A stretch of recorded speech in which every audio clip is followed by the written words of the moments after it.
What a week, huh? This past week has been absolutely wild and has had me looking at a lot of different options inside of the Fantom ecosystem, the AVAX ecosystem, and really anywhere I could generate a solid return while staying somewhat risk averse. So with that, I want to show you 3 of my top Fantom plays for this week, this month. I don't know how long they're going to last, but currently I see these as some of the top plays on Fantom in this hectic market that we are currently in. But before we do that, you know the drill. I am not a financial advisor. This is not financial advice. You should always do your own research. Do not listen to strangers on the internet about where to put your money. Use these videos as prompts to help you come up with your own ideas for what you could do with your portfolio and how you can best implement different strategies to help you reach your goals. Before we dive in though, you know the drill. Currently, we're at 159 subscribers. The goal is to get to 500 subscribers. I'm so excited that people have been enjoying these and reaching out. And I hope that if you've gotten into any of the things that I've talked about, that you are finding success. And if not, just remember, not everything is always going to be a winner. A lot of the things that I go over here are high-risk plays. Let's be honest, a lot of people don't find low risk, low reward plays to be that entertaining. But if you'd like me to cover more of that stuff on this channel, feel free to comment down below and let me know. In the meantime, do me a favor, do yourself a favor, smash the like button and don't forget to hit the subscribe button and turn on notifications so you know when the new videos are coming out.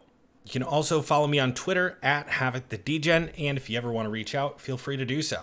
Now let's dive into some of what I'm calling the best plays on Fantom at the current moment in time. The first one that we're going to go over is Alpaca Finance. This one is going to be a lending and farming protocol. This is going to be a play if I believe FTM long-term is going to bounce back, is going to take off and be well worth holding. This is an accumulation play. So I believe in FTM. I'm going to take, $1,000 in FTM. I'm going to stick it in here. I'm going to get a 70% APY. You can see how that's broken down. Keep in mind that 70% APY takes into account the compounding over time.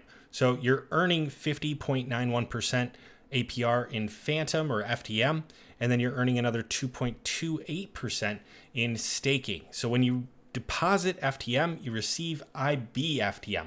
Then you go over to the staking here, and you would stake your IB FTM for another 2.28% or 2.31% APY. Now again, this is an accumulation play, believing in Fantom, betting on Fantom that they're going to continue to grow and to be something great in the long term. There are places you can earn more with FTM when you liquidity pair it with other tokens. However, this is leaning towards that risk averse play as opposed to mixing it with something like Tomb, which obviously Tomb right now is nowhere near peg, and I'm hoping it comes back, but time will tell. Going right along with the FTM play, this would be a Boo play. So if you're not familiar, Boo is the token for SpookySwap. That is basically how you are rewarded based on the trading fees. So you can get that Boo token, you can come here and you can stake it for an 81.54% APR. In my opinion, Boo does seem to correlate to some effect with FTM. The better FTM is doing, the better that Boo is doing. Once you deposit your Boo, you will receive XBoo, which can then be staked to earn additional APR. However, my play with this one is over here on Reaper.farm. On Reaper, I can deposit the single-sided Boo and earn 172% annually. What it is doing is it's basically taking all the rewards that they're earning with the Boo, they're selling them and compounding them into more Boo for you multiple times per day. By doing that multiple times per day and automating it, you are saving money on the gas. So you're not having to sell rewards and compound every single day, even if you only have 5 cents worth of rewards and the gas is going to cost you 10 cents. Instead, I put it in here. They do that for me. I don't have to pay additional gas. They do take a small fee. You can see right here, Reaper takes 4.5% on crypt profit. Also a 0.1% on withdraw. But every time somebody removes their stake inside of there, that 0.1% is actually getting distributed to you as one of the holders and all of the other holders who are staked inside of that crypt. Again, because this is not a pair, it is a single token. There's no risk with impermanent loss.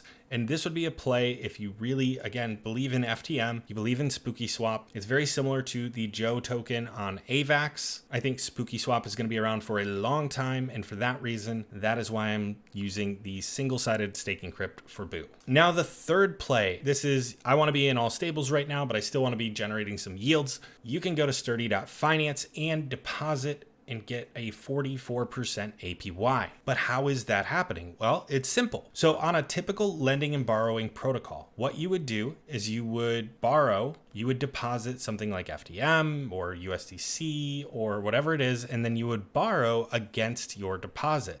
So you'd use that deposit as collateral. Now, when you're using that deposit as collateral, you're only able to borrow a certain percentage against that before you risk getting liquidated. So if somebody wants to borrow $1,000 of USD coin, they may have to deposit $2,000 worth of whatever it is they're using, whether that be FTM or ETH or Bitcoin, and then they'll be able to withdraw up to 50% of the value. Now, assuming that that coin that they deposited stays worth its current value, they're only paying the interest. If it goes up in value, it gives them more opportunity to borrow. And if it goes down in value, they run the risk of getting liquidated. On most borrowing and lending protocols, that's where it ends. However, with Sturdy, when someone deposits ETH, they're using that ETH to earn a yield. So as opposed to that person just taking their ETH and going earning a yield, they're depositing their ETH, they're withdrawing USDC, and now Sturdy is using the ETH that they deposited to go earn a yield. Then they're taking the yield that they've been earning